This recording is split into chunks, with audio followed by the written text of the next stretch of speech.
Welcome to B2B Commerce Corner. Commerce Corner is a sub-series of the E-Commerce Edge podcast discussing all things B2B commerce through the lens of agencies, consultants, merchants, and more. Enjoy.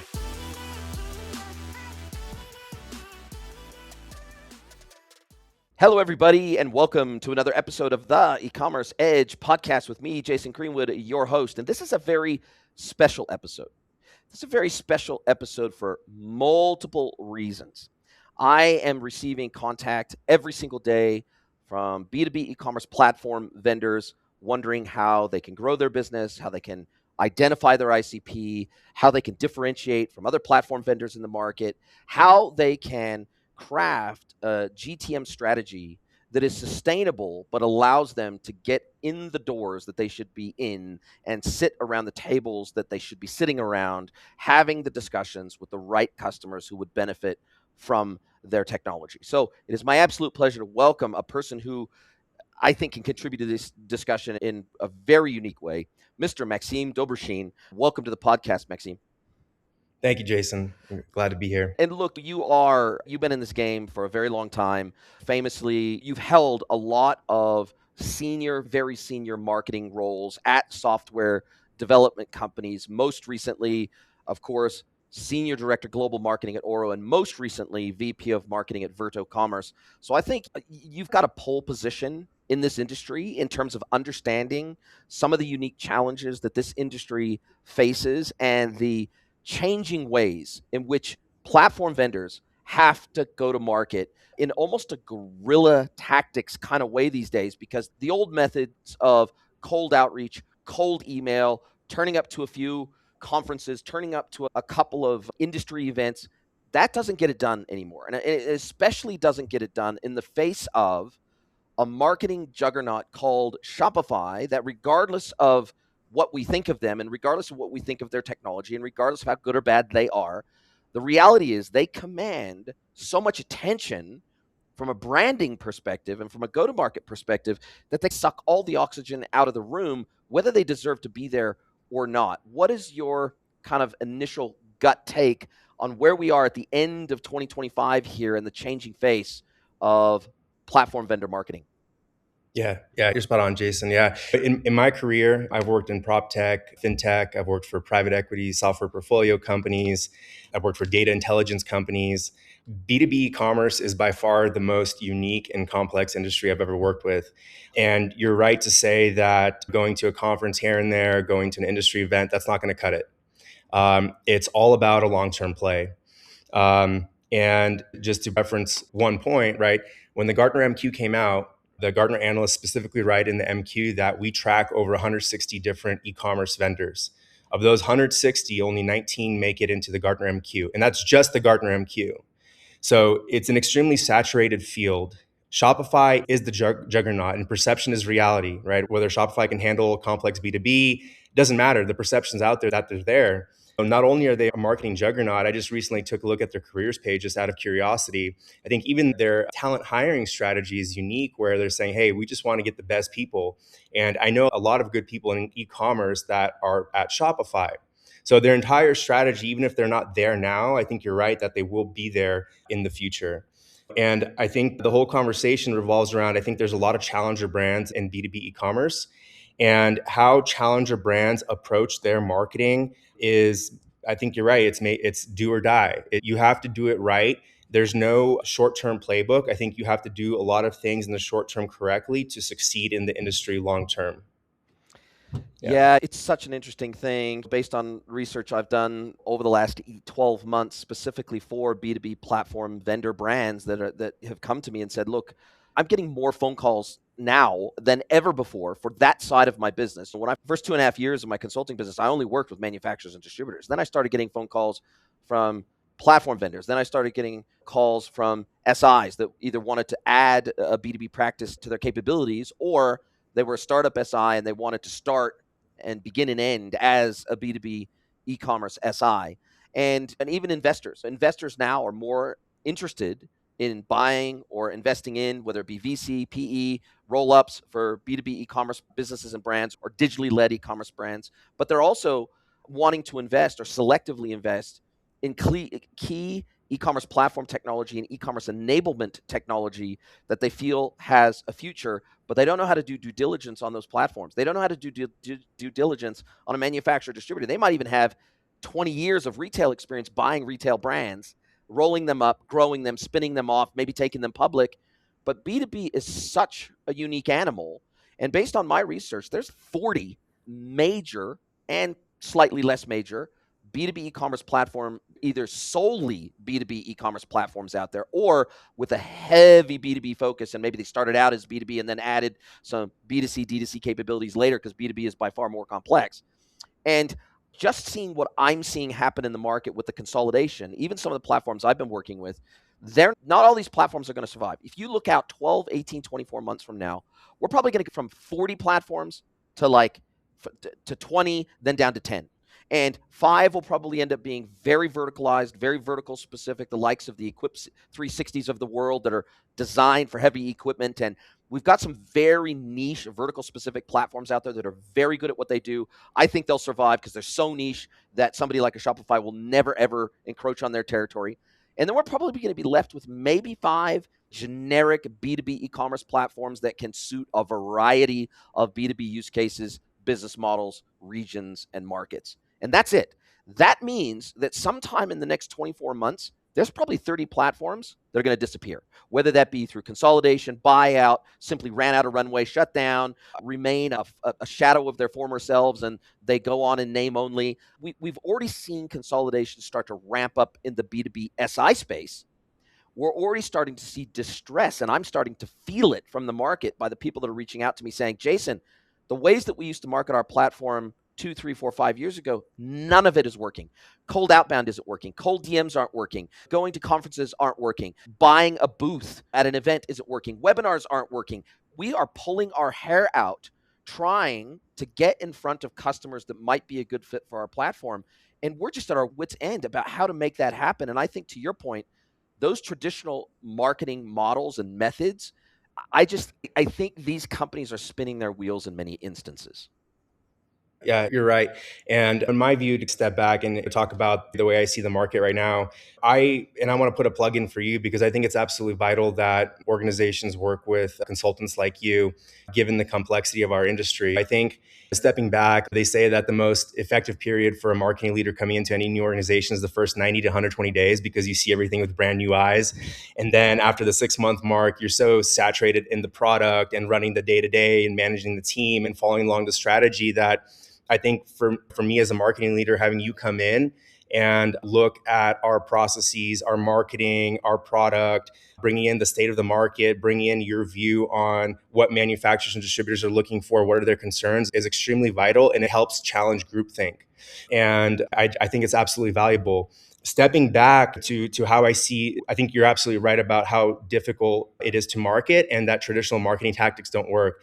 And if we step back and look at the industry, especially for challenger brands, there's an entire ecosystem in B2B commerce, right? There's consultants, right? There's commerce consultants, there's also business consultants, and different companies work with either. Then there's SIs. Then there's like the gatekeepers of the community, like the B2B Commerce Association, Master B2B.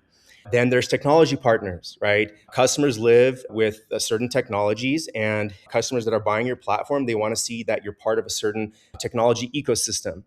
And so when you add all these factors together, and we're going back to our earlier discussion of what does it mean to do long-term growth, for a challenger brand to do long-term growth effectively means that you're participating and saturating yourself in this ecosystem, because participation in the ecosystem gets you influence, it gets you awareness, it gets you trust, it gets you longevity, it takes away risk.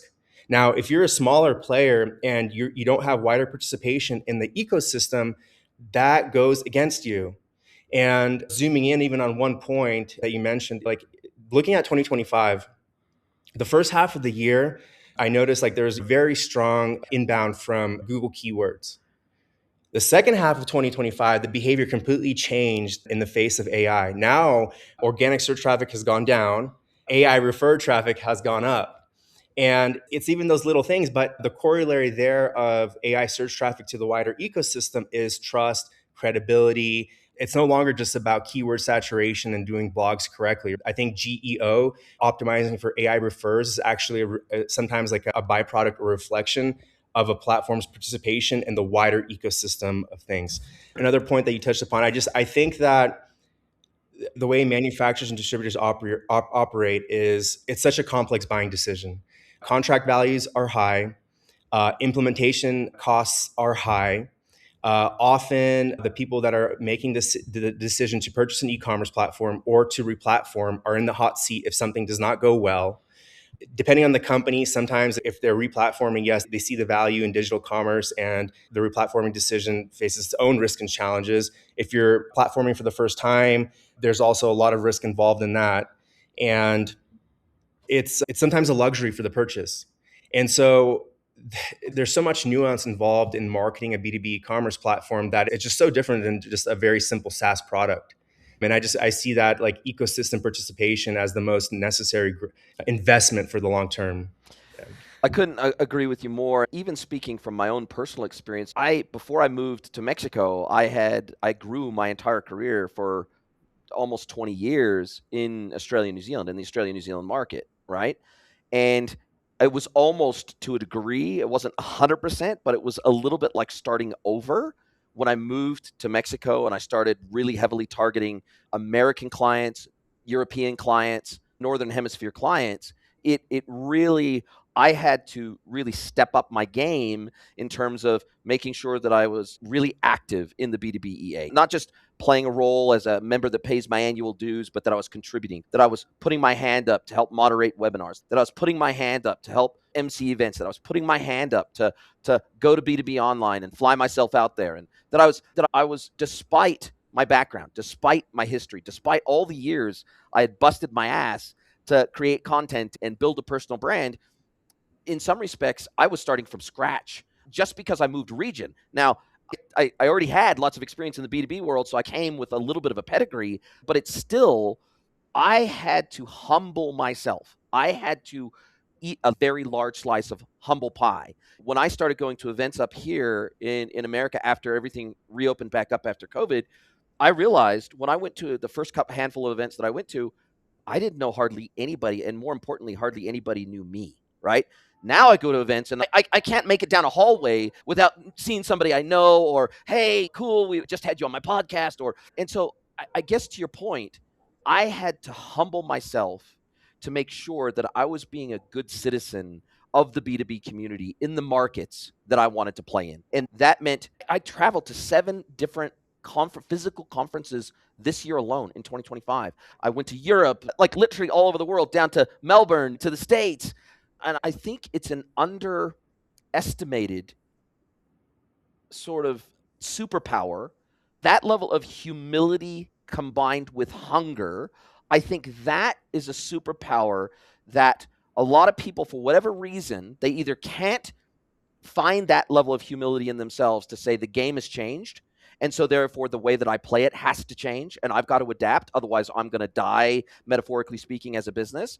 Or they've got families, they've got debt, they've got a house payment, they've got a car payment. So sometimes it's the situation that these businesses find themselves in. They don't have the runway necessarily financially to get into this new era of, I would just say, marketing in general, but specifically in the space of B2B e-commerce marketing, whether you're an SI, platform vendor, investor, doesn't matter. You're marketing to other human beings. And I feel like this market has changed so fast that oddly, I'm actually getting manufacturers, distributors coming to me, do we even need to do e-commerce? There's so much greenfield opportunity in America, for example. Data from multiple different sources shows that about 40 to 60% of manufacturers and distributors in the United States, depending on market and vertical, still do not offer a meaningful self-service e-commerce solution today at all to their customers. They might do EDI, they might do punch out, they have sales forces, but they don't do self-service e-commerce, or maybe they only have a digital catalog, but you can't actually transact with them online. So massive greenfield opportunity. But on the flip side of that, these guys are coming to me and they're saying, can we, because this agentic commerce thing feels like it's coming and this AI thing's coming, can we just skip the whole e-commerce thing? Can we go straight to agentic commerce? And I'm going, oh, hey, de mio, okay, let's crawl, walk, run here. And there's some foundational elements you need to have. But literally, that's the kind of questions I'm getting asked, which is going to pile a whole lot more pressure on the vendors out there to justify their existence in the ecosystem before you can even get a sniff at a conversation with the customer. The game has changed. Yeah, you're right. And what I really hear in what you just said, Jason, is I think you're working with a subset of customers, right? And I think what you said is like having the humility, but also having the self-awareness to listen and to differentiate. And I think that comes from talking to customers, talking to SIs, talking to deals that you lost, and getting almost like an active, realistic pulse on why didn't you choose us, or why do you like us? And clearly, like, a picture that will emerge is oftentimes for a challenger brand, there is a unique customer profile, albeit it could be small, it could be medium, it could be large, but there often is a subset of customers that like the product. And I think that organizations that want to maximize the longevity of their product and do good marketing, they need to listen to their customers. It's one of the most basic things we're taught in marketing, but sometimes the most simple things are the hardest to do, right? Because you have to listen to your customers, you have to listen to some hard truths and understand why do you like your product, and go in the path of least resistance and maximize and make your product work for those users. So I think you're right. Like, it's an element of humility. It's an element of self-awareness. It's an element of like pragmatic thinking, not idealistic thinking of that we just discussed. The other point that I heard also in what you just said right now, and relates back to the prior topics we were discussing, is like, even if you look at each vertical that may exist in manufacturing and distribution, like whether it's electrical distribution, HVAC, telecommunications, so even just Automotive, one vertical, everything. automotive, anything, like each one is so unique. They're ingrained with their own technology ecosystems. They have a way of doing things. They have their ERPs that they work with. They have their trusted associations, organizations that communicate trust and credibility. Now, how can one challenger brand, say, go into 10 different verticals and expect to succeed? Because if you think about it, if we just say right now, point blank, we decided to go, hypothetically speaking, we've never been in automotive, but we decided to go into automotive. All right, complex industry.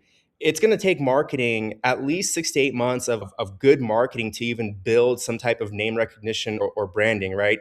Then sales comes in and has to build those relationships. So when you think about it, there's a conversion period there of at least of like maybe 8 months to 1 year of foundational work that needs to be done, right? Apart from even participating in the associations, having the right partners, the right technology partners, working maybe with the right consultants to maximize like why we have a right to win in this space. So it's infinitely complex. And I think that's one way that challenger brands can get ahead, is to narrowly define where they excel and be realistic about it and focus their resources there. And there's a reason I say it's very important to work with consultants like you. Andy Aurea at Master B2B is another important person, I think, even the Gartner analyst, because each of these nodes, they work with customers. They have a pulse on the market. They have a pulse on what manufacturers and distributors need. Now, maybe there's different categories of customers that each person works with, but they help you piece together an active like a portfolio or view of where the market is and where it's heading. And those conversations need to take place. It's almost like the gatekeepers of the industry. It's just important to have a presence there. Yeah, and I think, unfortunately, a lot of platform vendors, they fall in love with their technology. And I've witnessed this over and over again, especially when the founders are technologists, not necessarily business leaders, not necessarily industry leaders, they're technologists. And so they believe in technology for the sake of technology in many cases. And they believe the best technology wins. Well, if that was the case, then VHS would never have beaten Beta. Blu-ray wouldn't have beaten VCD. The reality is, best technology often does not win, but the technology that has the right go-to-market has a really well-defined ICP where they can win, and then doubles and triples and quadruples down on that and absolutely nails their messaging, nails their positioning, nails their pricing, nails the industry networks that they need to be a part of to get access to the people that are influencing in that space. And then combine that with a heavy dose of humility and say, look, we don't know it all. We know a certain amount, and we certainly have learned from our customers, and we certainly have allowed them to help develop our roadmap to try to make it as fit for purpose as possible, but we don't know it all. And I think a lot of these technology vendors would be shocked if they heard some of the private conversations that were being had behind the scenes in Slack channels that I'm a part of, in WhatsApp groups that I'm a part of, in smoky back rooms after events, at drinks, at bars, after events, where we literally laugh at some of these platforms and what they're doing. We laugh, and it's not in a malicious sort of a way. It's in recognition. It's, oh my God, have you seen what those guys are doing? I wonder how much that cost them to do that. How silly does that seem?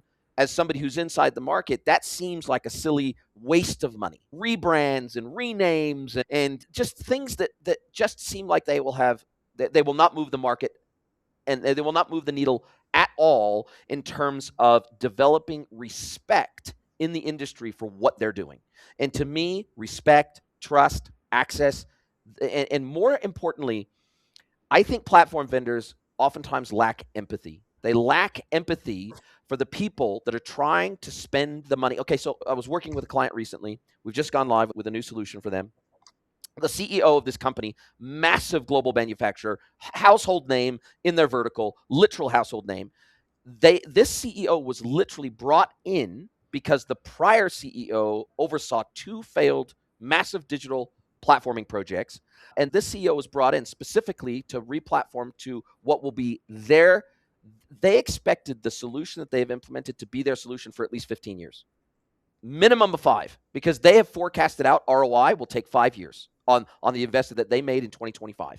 So they're like, we're stuck on this stack, whether we like it or not, for at least 5 years. Now, of course, we're going to continue to enhance and extend it and everything else, but this will become the core of our business. And we expect 90+% of transactions to be going through this system within 6 months of release. And basically, this guy, the CEO who was brought in, who's very good, by the way, very good, very pragmatic boss, his job is literally on the line. If this project fails, he's gone. That's it. They'll find someone else that they'll bring in. Now, that's when you go in as an SI or you go in as a consultant, you're helping these project managers, these decision makers, the CXOs. You got to understand there's humans on the other side of this table. And they got mouths to feed at home. They've got job worries. They've got career worries. They've got their own agendas that they're trying to move up the ladder inside these businesses. And if you do not understand where they're coming from and you do not have empathy for the situation that they are inside their businesses, you will never, ever win. You will never even get their attention. And I think the empathy gene is severely lacking all across the industry. And that's something that I'm trying to culture. I'm trying to help people understand. Spare a thought for the poor bastard who's got to deliver this project internally on your platform. If it doesn't work the way you say it's going to work, that's a bad situation to find yourself in. Yeah, I 100% agree. A couple points that you mentioned. I think you're absolutely right. Founder-led companies that have built the product, right? It's their baby. It's their product. They love the product. And often that passion and that love for the product may not always align with the reality of how the market views that product. So I think it's very important to be in the right position to challenge that, to still listen to your customers, to understand what are the weak spots, what do we have to put on our product roadmap. I think you're absolutely, even around about the backroom conversations, I think those are the moments that I personally always loved hearing, because it actually gave you the 100% real, no BS look into how the people that matter in this industry are actually viewing and thinking about your product and competitor products. That is the truth I want to hear, because that's the reality I need to know to understand, okay, how do we work with this? How do we take in this feedback and get stronger and better? And I'd rather hear that than something just that's completely BS about how good the product is. I want to hear the truth. And I think there needs to be a willingness, and you're right to use the word humility to hear that. For example, I just remember, this goes back to the Shopify example. There was a customer that came in, read the RFI. It was like a 10-page RFI, complex manufacturer that also has a distribution component. And they were working with a European consultant to help them navigate like how to select the right platform. Going back to the backroom conversation, everyone knows that with such complex requirements, Shopify is going to be a little bit difficult to do this. It's not going to be possible. But the consultant steered that company to go talk to Shopify because they had brand name recognition, right? So again, the juggernaut eating up the competition. The backroom conversation, of course, it's a different reality. So that's what resonates with me. And I think there's utility to always be plugged in to the entire ecosystem and hear what's going on. I do participate in like these consulting calls that I get from investors, and they ask me around my take as a marketer, what's going on in the B2B commerce industry. And of course, their interest is buying companies and seeing who they can buy. So those conversations are taking place often throughout the year. I think I've had already 5 or 6 conversations like that. Again, consolidation. Companies need to focus on differentiation. It's the simple things that they seem simple, but they're actually complex, but they have to be done extremely well. There has to be a moment of reckoning and saying, hey, we absolutely do not work for this type of customer. It's just not our sweet spot. Ideal customer profile is ideal for a reason. It's not absolute or mutually exclusive of other areas to venture into, but there is a reckoning, a self-awareness, a humility that has to go into the decision to say, hey, path of least resistance, we can absolutely win here. These people love us for a reason. This industry loves us for a reason. Let's double down here and win here. And interestingly enough, I led analyst relations at Verto, and analysts, they're of course, like, they're working with manufacturers and distributors, like they're seeing what other competitors are doing, they're interpreting different market movements, and of course there's things they get right, things that they don't get, things that they get wrong. But it's interesting that with all my conversations with IDC, Forrester, with Paradigm, with Gartner, analysts are saying the same thing. They're saying, hey, this industry there's going to be a massive consolidation. The vendors that we're seeing that are getting ahead are the ones that are doing a few things extremely well. And we do have the horror stories of, we hear it all the time in our industry, Spryker, Commerce Tools, right? There's some things that happened this year. So that's even BigCommerce and some of the others look, I think what's interesting here, regardless of names and who we think might be doing things right or doing things wrong, I think the reality is that the buying game has changed. People are going to their peer network to make these buying decisions. I haven't had a single, in the last 5 years of working with manufacturers and distributors, I have yet to have a single one that told me, put this platform on the short list, regardless of what your opinion is, put this platform on the short list because of something an analyst said. They've never said that. And oftentimes they don't understand the software delivery model. They don't necessarily know the difference between composable, decomposable, non-composable, headless. They don't, especially in the B2B world, they don't really understand even the software delivery models of on-prem, public cloud, multi-tenant SaaS. They don't understand the ramifications of those different software delivery models, what the opportunities and challenges will be with each of those software delivery models. Even if they want to come into the decision-making process fully informed, it's almost impossible to come in fully informed when even me, for example, I looked at one of the latest waves or quadrants or whatever it was, I can't remember which one it was I looked at. And interestingly, about the only thing that was really ultra valuable to me was some of the platforms that I didn't know what their software delivery model was. They were actually able to get that detail out of the vendor very specifically. Okay, cool. We deliver this component as SaaS, but this component is version, for example. And understanding where their data centers are and understanding which ones are out of the box GDPR compliant, things like that. Like, those are certain things that I think are valuable to consultants like me, who, unless we've had a demo or we've had exposure or we have a relationship with that vendor, we won't know. We just don't know.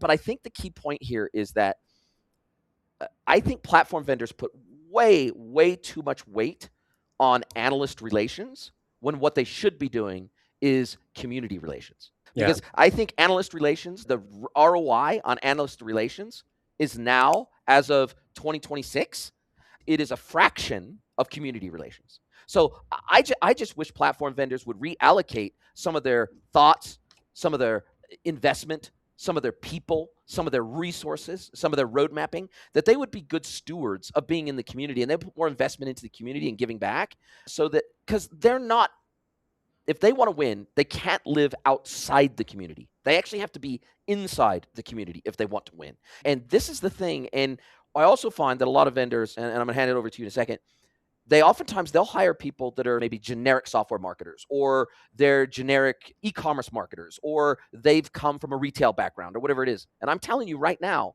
they do not have the credibility in conversations with heavy-hitting manufacturers and distributors, because they don't even speak the right language. They don't even use the right words, okay? In B2B, you will hardly ever hear the word e-commerce. You'll hear the term trade portal. You'll hear the term sales portal. You'll hear the term customer portal.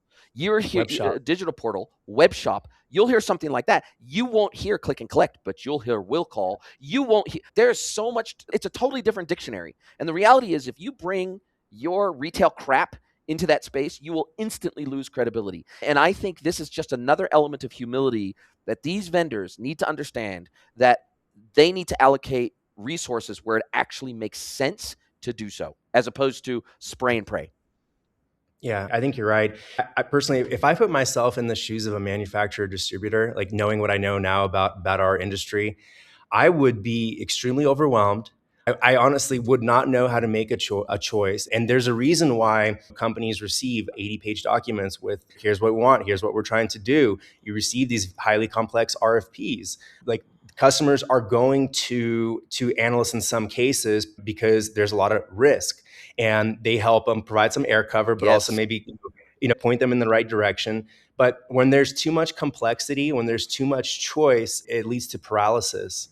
And that was one of the most challenging things for me as a marketer to navigate. Is I was doing these, interviewed maybe 10 or 12 customers, right, at Verto. And I was listening to their stories, like where I was asking them how they conducted their buyer research, how they understood that they had a problem, what do they do next, what kind of content did they consume, who are the people within their company that kind of formed their buying committee to understand what requirements do we need, what did we not like about the old platform, what do we want to see in the new platform. It's an incredibly complex process, and as a marketer, I always struggle. I want to make buying decisions easier. I want to reduce, as a marketer, I want to reduce friction for manufacturers and distributors to have the information that they need to make an educated choice, whether it is the platform I'm marketing or not.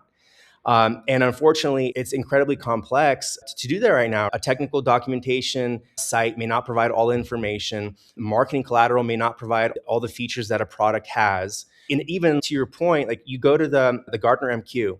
So when they send out their welcome packet, there's a 300 question RFP that they send out with extremely minute questions. There's even the first 178 questions that are like fill in the dot if you have this feature out of the box or requires customization.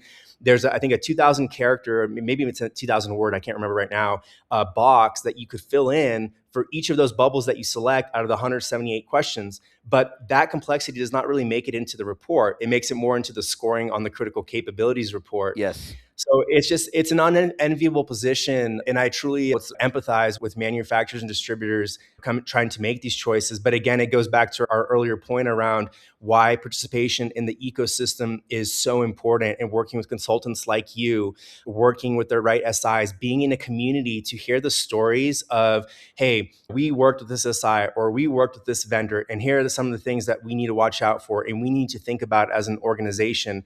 And these conversations, whether they happen out in the open or as backroom conversations, that's where you hear the truth. And those are the people in the organizations that are helping manufacturers and distributors make the right choices so that they succeed, so that their company succeeds, so that they're not fired. Because you're right. The biggest thing I would forget is we're not just marketing technology. We're working with people. And when you work with people, the same emotions that we experience in our daily lives and our relationships happen just through the filter of them purchasing us, making a software decision. It's money, it's risk, it's stress, it's their career, it's their family, it's their livelihood. And that's one of the things for me that out of all the industries that I've worked in my career, that I appreciated about B2B e-commerce is the complexity involved in it. I thrive in complexity. I love complexity. But with complexity, there needs to be simplicity, right? There needs to be a mode of zooming out and truly understanding. And there are stories of companies that put their customer first. And I'm reading a book by Ben Horowitz right now, like The Hard Thing About Hard Things. And there's just moments in there, like where I hear the human story about the public companies, they're going to go bankrupt. They have to make the product work for key customers. And it's all about the human relationships. And I think that's even more important in B2B e-commerce, is forging these relationships. So I totally agree with you. And I think you make a good point, because the reputational damage, it's the e-commerce community full stop, not just B2B, it's a subset of IT. We've always been considered the poor cousin to broader, more professional, more serious, more buttoned down, collared IT, CTOs, CIOs, people that are making $1 million decisions around ERPs and business systems and CRMs and system integration and manufacturing technology and that sort of stuff. So we've always been considered the poor cousin of IT, the broader IT ecosystem. And then if you look within that subset, I've always considered us the rebellious side of IT, right? The more freeform side of IT, the side of IT that makes money, doesn't just cost money, the side of IT that is cutting edge, that we don't use old technology, that we're always trying to create a better customer experience, the ones that touch the customer journey in ways that the back office technology never can and never will, to be an overall business enabler, not only for us, but for our customers. And I've always felt that way about ecom. But when you look at that tiny little subset of IT, then you get even smaller, right? And there's this subset of B2B e-commerce. And then within that, you've got manufacturers, distributors, and wholesalers, and they're quite distinct. And so when you get down to people that are specialists in these areas, it's a very, very small community. And there's only a couple of influencing voices within that community. I can count them on two hands, right? And we all know who their names are. And the reality is, if we are not seen as a good steward, a good citizen, a good contributor, someone with good intent, if we're not seen as that within that very tiny subset of the community, we'll never get invited into that room. We will never get invited into those conversations. We will never get invited to those private events. We will never get invited to speak on podcasts. We will never get invited to webinars because we are not respected enough to do. And I think that's what a lot of vendors miss out on, is that they have to be respected before they'll get invited. And you have to earn that respect. It's not given, it's earned. And that is something that takes much more time than a quarterly KPI can measure. And I think measurement is, and the things that get measured inside these businesses from a marketing perspective are the things that are skewed. If you're only measured on MQLs, I can go out and buy a bunch of MQLs, right? But that doesn't mean it's going to actually convert into business. And how do you encourage these platform vendors to get outside of their own head and maybe not be quite so in love with their technology, so that they can focus on the respect building part of their community efforts? Yeah, that's a good question. And it's in the my LinkedIn post that I wrote, is pipeline is the outcome, not the starting point. And I think apart from building out the right marketing team, I think it all starts with talking about the right things. And I think talking about the right things, your content strategy, like what are your content pillars? What are the key categories that you want to talk about when you do go to these events that are authentic, that are not just extremely vendor centric, but they actually help manufacturers, distributors make decisions or see aspects of their business in a different light. Those come from talking to your customers and understanding where the industry is heading. And again, it goes back to our conversation. Underneath that is talking to the SIs, right? Talking to the technology partners, talking to customers that you've lost. And I think that's where you set your path to doing authentic marketing. Those content strategy pillars, I'm thinking as a marketer here, are tied to larger outcomes. And I think the other component of that is then participating in the ecosystem and having consistency. I think this is actually a key moment you mentioned in the beginning of the podcast, like doing one-off things in some distribution group or doing a one webinar in a vertical. It's not enough. There needs to be consistency and presence, because consistency and presence, again, develop trust and credibility and longevity. And it's the way it is. There's no other way around it. Yeah. I feel like there's no shortcuts. What would you say, and this is a question I get, what happens if our founders or our leadership, our CXOs, our CEOs, our CTOs, our CIOs, and these vendors, what if they're introverts? Because a lot of these founders and leaders in these companies, they're introverts, right? They don't want to be on camera, they don't want to be on screen, they don't want to be putting out content all the time. But I feel like we're moving from an age of PLG to, if not founder-led growth, then definitely leader-led growth, right? I think we're moving from the age where just having an awesome product was good enough, where now, if you are not building in public, if you are not communicating all the time, if you are not visible all the time, like even me, man, like honestly, my friggin' pipeline, even as a consultant and even as someone who's reasonably well-known in the community, if I stopped going to events, if I stopped hosting webinars, if I stopped doing my podcast, if I stopped traveling to destinations around the world to speak at a Google event, for example, if I stopped doing those things, my pipeline would be dead in 6 months. Like, it would be dead. And I see, and in even B2B consultants who have come to me and said, look, I'm looking at going out on my own. What would your advice to me be? I have seen that there's about a 50% attrition rate, because I get a first row seat to most of these consultants that come into the industry via the B2B EA. They become members of the B2B EA. They become active in the community. They join some of our Slack channels. And so I get to see the scuttlebutt behind the scenes of the challenges that consultants face in our industry every single day. The number one thing that they face is building, creating, and maintaining a solid pipeline of work. That's the number one challenge they face because they're all experts at what they do. They, in almost all instances, they've got 20 plus years, 10, 15, 20 plus years of experience doing the doing. So they're experts in their field. So they have something to offer as a consultant for sure. There's a clear value prop of working with them. Nobody knows they freaking exist. And so the problem is they've never had to build a personal brand. They've never had to build a pipeline before. And so what they don't realize is that even somebody like me, I spend like 75% of my time maintaining a pipeline through content and through events and through activities and keeping my name top of mind. I spend 75% of my time doing that and 25% of delivering client work. Even today, 5 years into this, I still am doing that. And I think that a lot of these platform vendors, they don't realize just how much effort. So it's all fine and good to build an amazing product, but you have to put in at least as much effort into the marketing of it as you put into the product. Otherwise, you are dead, and your pipeline will be dead in 6 months. Are you seeing the same thing happen out there? And final thing I'll say, there's about a 50% attrition rate of industry experts that come into consulting in the B2B e-commerce space that I find within 12 months, about 50% of them end up back in industry and end up working for a manufacturer distributor because they say it's just too hard to build brand quickly enough. It's just too hard to do that, to keep mine and my family's mouths fed. It's just easier to go back and be a individual contributor inside of a company. Are you seeing the same thing out there? Yeah, absolutely. And I saw some of your posts about that, how it's not enough just to post. You also have to comment. In fact, the algorithm game is actually more about commenting. And I think as a success story for any consultant getting to the game, I actually think you're the ideal example, because in all the ecospheres, all the different nodes of communities, you're always there and you're always adding something useful to the conversation. So as a consultant, you're extremely visible. So I think you're doing it extremely well.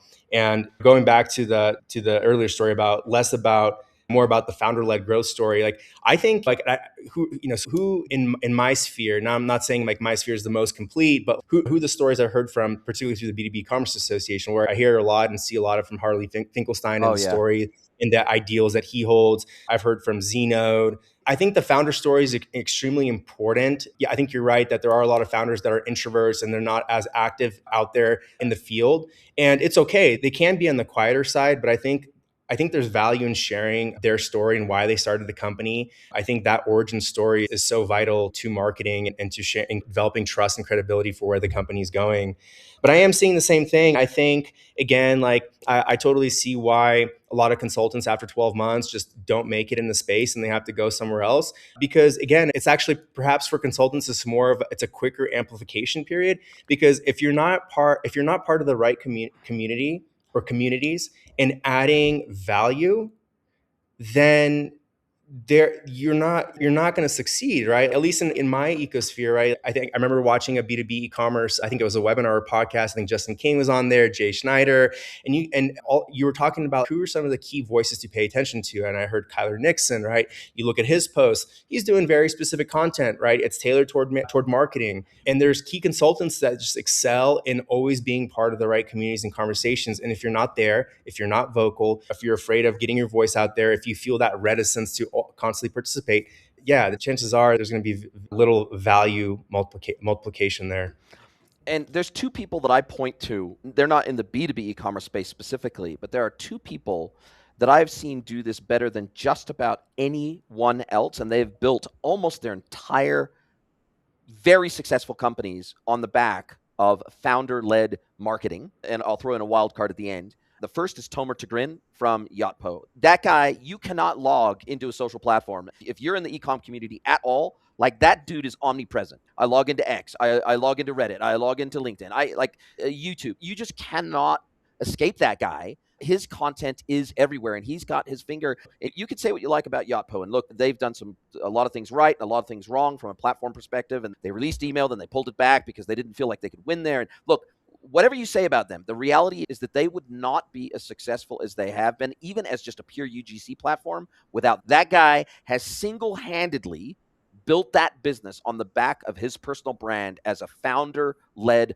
platform, to where you can tag him. If you got a problem with the platform, you tag him in a post and he will personally respond. He doesn't have a team responding on his behalf. That is amazing. I had him on the podcast recently, and he said when he got away, because for a short time there, as he built out his customer service team, he got further away from having his finger on the pulse of the customer. And so now he has reinserted himself into that process. So he's always getting customer feedback, even if it's via his team. And I think that's so important. The second one, who has built his entire company on the back of his personal brand, is Hamish Mackay from Order Editing. Again, that dude, and he built this app, the order editing app for Shopify, and he's gone in 2 years. They're at like, I think 2 or 3 million ARR as a Shopify app. That's wild. And it's built 100% on the back of his personal brand and his content story, right?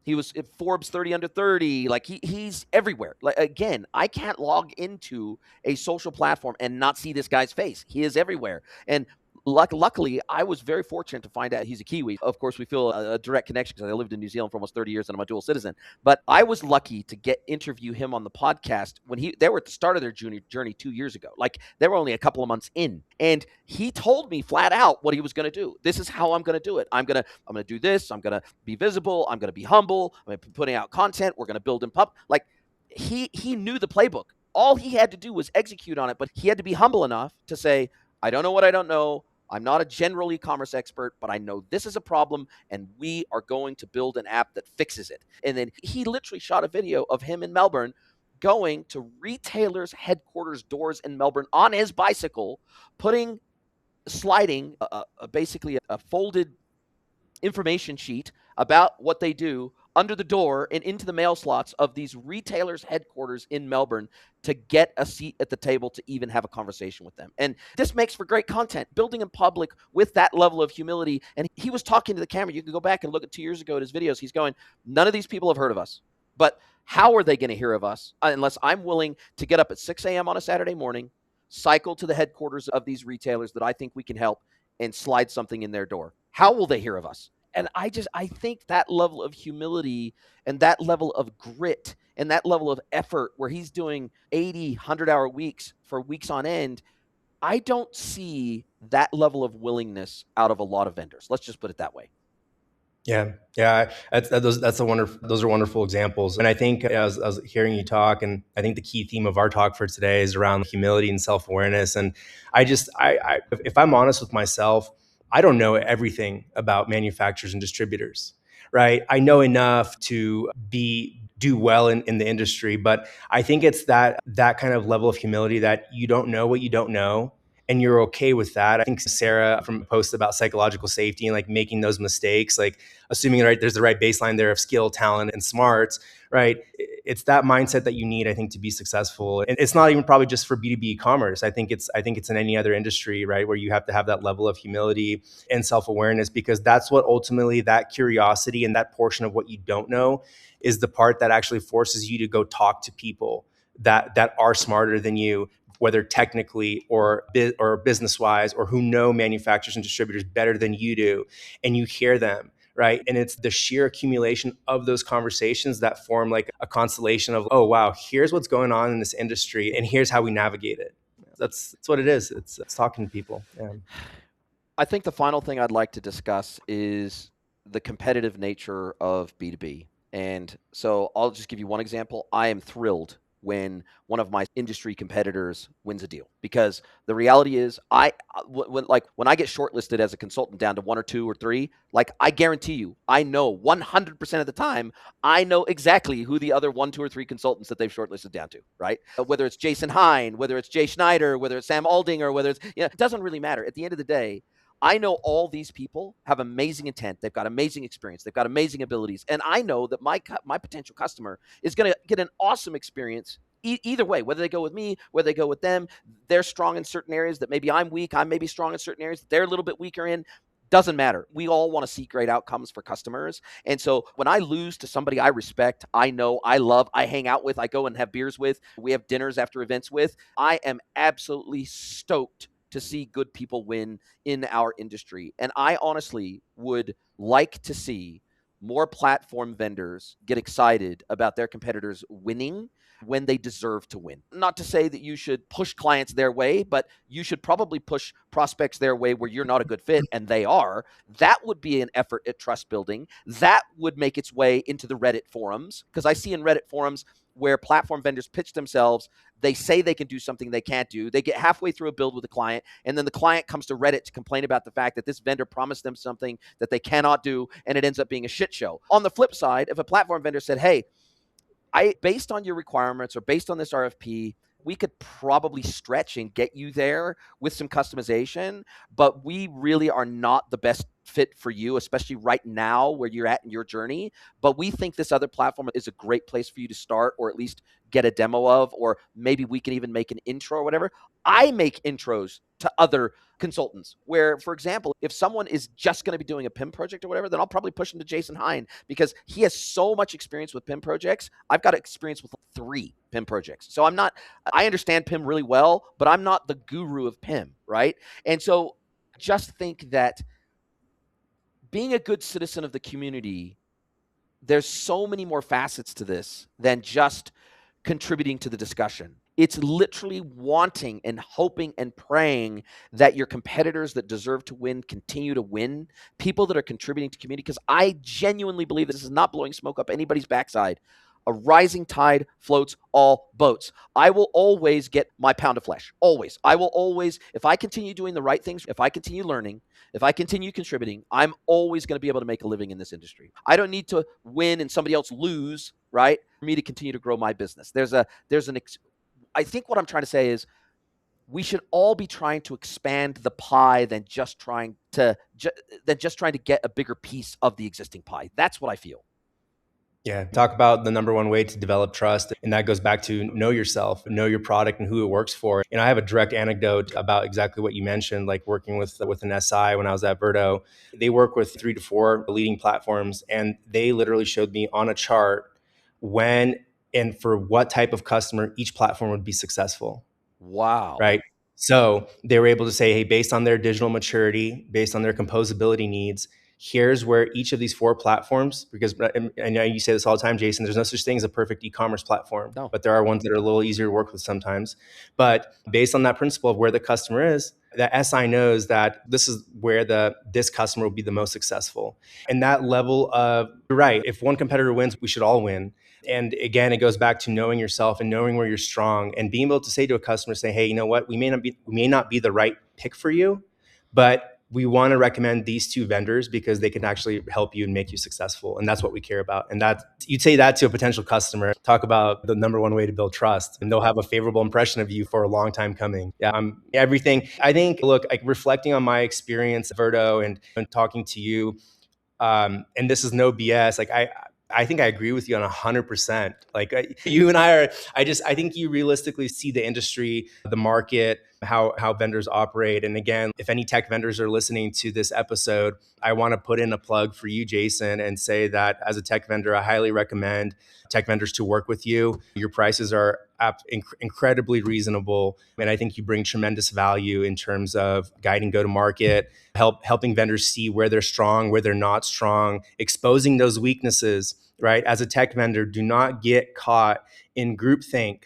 Do not get caught in not seeing your product in the market for what it is. And I think that's one of the values that you bring, Jason, is challenging that and exposing the truths that sometimes just get hidden into the day-to-day or hidden behind a strategy. So I appreciate that. Very kind words. I look, and right back at you. I think we oftentimes end up saying the same things in a slightly different way, but I think the heart behind it, which to me is the most important part, the heart behind it is the same, which is, look, we actually want the vendors that deserve to win, right? I want the SIs that deserve to win, but ultimately the ones that deserve to win are the ones that help the manufacturers and distributors to win. And that can be winning even if they don't directly work with you, right? And I hope that, for example, my Wednesday episodes are 100% focused on B2B e-commerce. And I hope that regardless of whether anybody works with me or not, I hope that those episodes are beneficial and helpful to the broader community. And hey, if somebody feels like they can enact these ideas on their own, independent of an expert in the industry, awesome. Go and do that. And I really hope you do, because I really believe in that thing that if we can expand the pie, because there's less greenfields in B2C, D2C. Something like the data shows is something like 98% of retailers offer self-service e-commerce. I don't know what the 2% are, but there must be like small little corner shops or something like that. So the reality is there's almost always an incumbent in the B2C and D2C world. There's almost always an unseating that has to happen, whether an unseating of platform or an unseating of SI or an unseating of a consultancy or something like that. So in order for you to win as a service provider in the B2C and D2C world, it's always a game of attrition. It's really competitive. It's really red ocean. It's really cutthroat, and it's really nasty in some occasions. In B2B, it's not, there's so much greenfield work, so much greenfield's opportunity in the B2B world that there is plenty of work out there for us all to win at this game if we can evangelize B2B e-commerce for enough businesses that need to do it. Then it's an almost unlimited opportunity. Till the day I die, I could be doing what I'm doing today till the day I die, and I will never run out of business because there are so many. I'm part of ThomasNet. I get their emails 3 times a week of the new manufacturers and distributors that have joined ThomasNet. They've already got, I think it's 150,000 or 200,000 US-based manufacturers and distributors that are part of the ThomasNet network, and they're adding more every single week. So the reality is, man, there is just so much opportunity out there. I don't think you have to lose for me to win. And that's the biggest thing I want to communicate through this episode is no one else has to lose for you to win. You just have to do this shit. Be a good steward. Be a good community member. And if you're humble yet hungry, you will find a way to win. It's that simple. And as long as you can be one of those last 10 men, women companies standing in the next 2 years, then you'll be fine. You'll be just fine. Listen, man, this has been a fantastic conversation. It's been very enlightening. I knew this would be an amazing conversation. I knew the timing of it couldn't have been more perfect with your most recent experience with 2 major B2B e-commerce platform vendors. If you could snap your fingers and you could change one thing about the B2B e-commerce industry at large, what would it be? Oh, that's a good question. If I can change, I would probably be the expectations. I think for challenger brands, I think I would want to change the expectation of what it means to develop pipeline, and I would change the less the expectation, but I would want to change the mind shift to basically what our conversation has been about is having an authentic presence in the B2B e-commerce community and being able to clearly articulate, here are our 2, 3, 4 strengths, and here's how we want to help manufacturers and distributors, and just making each one of those flags that are carried everywhere. Like I think it's specifically around the expectations and the mind shift that I think has to change in marketing for challenger brands for those vendors to be successful. I think that's the number one thing I would change. Yeah. As I reflect on my experience, I think those would be it. I love that. Comes from a good place. I can feel it and I can see it through the screen here. What's the best way to get a hold of you? I'll drop a link to your LinkedIn profile in the show notes. But if somebody wants to get a hold of you and they want to chat all things B2B, e-commerce, platform vendors want to get a hold of you, just basically, I know you love being part of this community. So what's the best way for people to reach out to you and have a good old chin wag? Thank you. Yeah, thank you, Jason. Yeah, I would love to stay in the B2B commerce community. I love this industry. They can reach me on LinkedIn. I'm very responsive on LinkedIn through my profile, Maxim Dobrushin. I can also be reached at maxim@qlogosinc.com, maxim@qlogosinc.com. That's my personal email, but also responsive via LinkedIn. So I really appreciate the conversation, Jason. It's nice to reflect on my experience and have a nice discussion with you. I love it too. And I don't think I'm spilling any beans publicly that you haven't already published to LinkedIn, but you have just finished up at OroCommerce. So I think you're looking for your next opportunity. So if there is a platform vendor out there that wants some help with their marketing, their go-to-market, their messaging, their positioning, their pricing, their product roadmap, all the things that we've talked about today, they should reach out to you. They should have a conversation with you, and I think you'd be an asset for their team. So I'll just throw that out there right now so that people can reach out to you and have that conversation where it makes sense to do. But as we do come down to the end of our time together, now's where I get to flip the script. I get to turn the microphone over to you. I get to let you ask me one question, any question you like. It can be personal or professional. So Maxim, what is your question for me today? I was very curious when you asked me the question at the end is, what would you change about the B2B commerce industry knowing what you know now? that maybe you didn't know 10 or 15 years ago? I'll tell you the thing that still shocks me even now is that when I go to events, when I go to conferences and a vendor has a booth, that during the sessions, they sit at their booth. There's no one out there. There's no potential customers. There's no one coming up and having a chat with them, but they just sit at their booth. They're on their phone. They're on their laptops. They're doing whatever. They're putting little fluffy ducks out or whatever it is they're doing when they could be coming into the sessions. Or almost always these booths have 2, 3, 4 people at them. They could send one person at least in from the booth. They could be getting educated. They could be listening to the track sessions. They could then have a list of questions that come out of those track sessions that they could ask people that come up to the booth and say, "Oh, were you in that session with Nick Pericles when he was doing that ChatGPT demo from the stage? It was really cool how he did this, wasn't it? Are you guys using ChatGPT that way in your business?" It would create so many openings for conversation, but that none of them do it. I just don't see it. I see the booth people, the people manning or womaning the booth. I see them in the booth area, or I see them in the vendor area. I see them going up and having coffees, and I see them in the bar areas and having a few drinks and talking to other vendors and talking about how quiet or busy it's been, or how their year's been, or how they're doing against quota, or whatever. And I will go out there as the MC, because I MC a lot of events. I'll go out there and I'll say, "Guys, get in there. This is an awesome session." I attend all these sessions because, of course, I try to facilitate the handover from one session to the next. So I want to be able to feed off of what somebody said and then introduce the next person. And I want to make sure that I'm zoned in on what's being discussed and I'm ingrained in that conversation. But I think vendors miss a trick because it goes back to this humility thing. I feel like they think they know it all. And it's like, you don't know it all. Go in there, be part of the conversation, listen to what your potential audience is listening to, create a list of thought-provoking conversational topics that you can take in to the after-event drinks, to the after-event dinners, to the breakout sessions, so that you can be part of the conversation instead of feeling like you are forcibly interjecting and forcing your way into conversations in an unnatural way. Because that's the way most vendors do it, right? They sit down at tables and they'll say, they'll ask a dumb question. "Oh, so what have you gotten out of the event so far?" They ask stupid questions like that to try to get a conversation going. Whereas if they were part of the conversation, then they wouldn't feel like they would need to be on stage giving a thinly veiled sales pitch through content from the stage. Those are the two things I change. I would say be a part, attend, get involved, listen to the content, learn from the content, spark real conversations based on the content, and then don't think that you need to, just because you're a sponsor of an event, that you need to have vendor-led content from the stage, because I can tell you right now, that is 9 times out of 10, it is the worst possible content that could come from the stage. So just having the halo effect of your brand around an event is good enough. Trust me. You don't need to talk from the stage because most of your content is shit. So those would be the two things I'd change. Love that. Agree with both. Yeah. Awesome, brother. Listen, this has been a fantastic conversation. I appreciate you. I appreciate you for what you do for this industry. I appreciate your honesty, your bluntness, your forthrightness, and your willingness to help and lift people up. It means a lot to me. It means a lot to the community. And I'm looking forward to see where you land next, because I think it's going to be amazing. Thank you, Jason. That means a lot to me. I appreciate that. Cheers, brother.